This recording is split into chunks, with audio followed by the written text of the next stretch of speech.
योऽहमेवास्मीवग्रे नन्नाति यत्सत्सत्परम्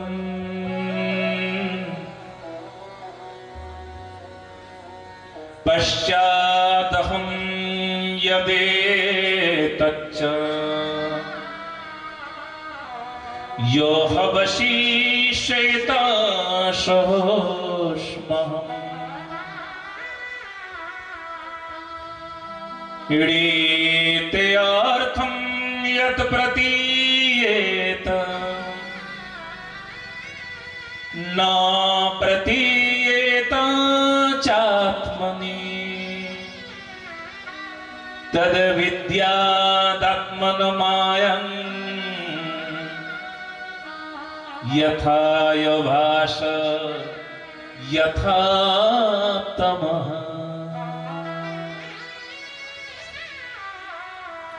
यथा महन्ति भूतानि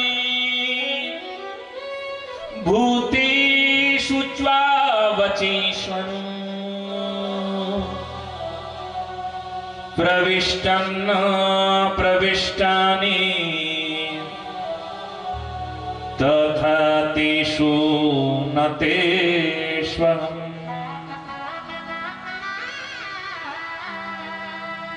एतावदेव जिज्ञासं तत्त्वजिज्ञासणात्मनः अन्यो व्यतिरेकाभ्यं यत्सात् सर्वत्र सर्वदा। এই চারটি মন্ত্র, এই চারটি মন্ত্র সম্পূর্ণ ভাগবতের মধ্যে অবস্থান করছে। একেই চতুশ্লোকী ভাগবত বলা হয়। প্রতিদিন এই চারটি মন্ত্র পাঠ করলে সম্পূর্ণ ভাগবত পাঠের ফল পাওয়া যায়। আপনারা যারা ভাগবত পাঠের ফল পেতে চান তবে এই চারটি মন্ত্র রোজ পাঠ করুন। এই চারটি মন্ত্রের অর্থ কি, ভাবার্থ কি, কি বলছেন সংক্ষিপ্ত আকারে বলছেন। দেখো, ভগবান বলছেন, দেখো আমি জগতে আছি, আমি ছাড়া কেউ নাই। বলে ভগবান আমি ছাড়া মানে তুমি ছাড়া আর যদি কাউকে দেখতে পাই বলে তার নাম মায়া। যদি মায়া থাকে তাহলে ভগবান তাকে দেখতে পাওয়া যায় না।